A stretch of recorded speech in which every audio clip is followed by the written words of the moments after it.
prosperous young businessman fell in love with a woman of great dignity and beauty. And he was thinking of proposing her to marry her. And he thought, I have a growing fortune and a reputation to protect against a marital disaster.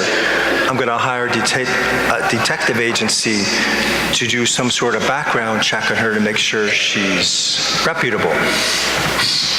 And so we did. They came back with a report 2 weeks later and said, she has an unblemished past and spotless reputation. Her friends and associates were of the best reputation. The only shadow that was listed in the report is that currently she is often seen around the town in company of a young businessman of dubious business practices and principles.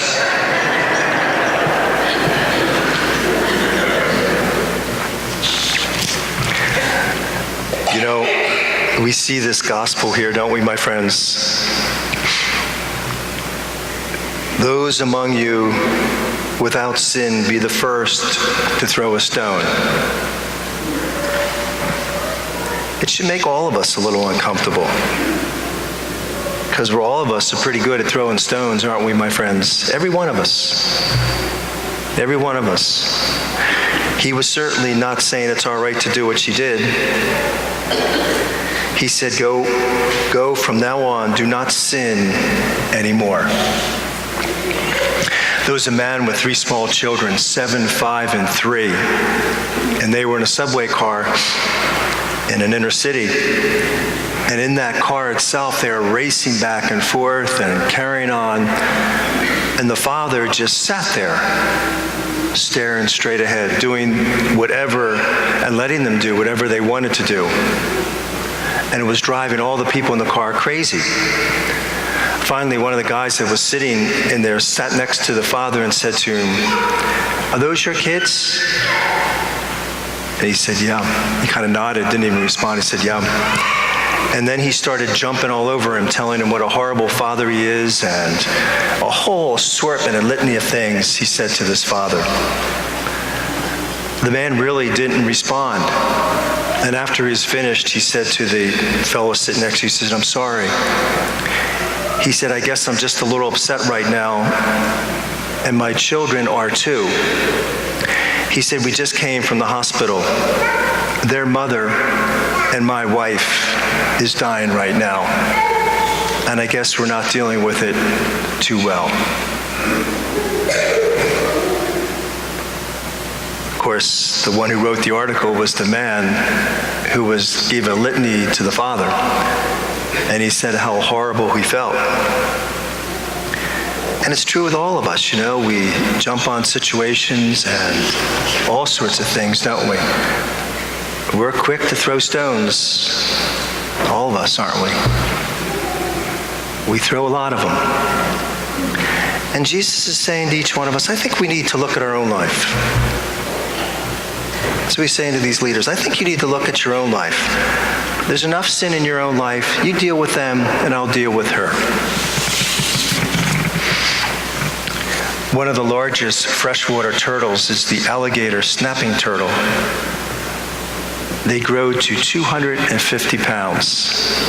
A turtle. Can you imagine that? Their diet is primarily fish, but I'm sure they'll eat anything. But what interested me in the article was how they caught fish. It's fascinating to me. They would perch themselves at the bottom of a pond and be perfectly still and kind of sit amidst all the muck. And this turtle would open up its mouth as wide as it could and had a very long tongue.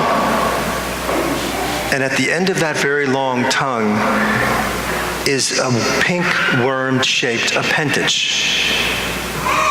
So it goes like this. It dangles out there, and the fish think it's this nice little pink worm floating around. And as soon as it gets close to that worm,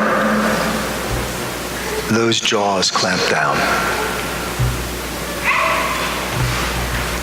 And I thought, isn't that amazing? Those fish think that it's just a nice little tasty worm, and it cost them their life. But I thought, that's what sin does, isn't it? It's so appealing in so many ways, but absolutely destructive. It's absolutely destructive. And that's what Jesus is saying to all of us, my friends. We worry about all these other people. We need to worry about the temptations and the sins in our own life, don't we? We have enough to worry about ourselves.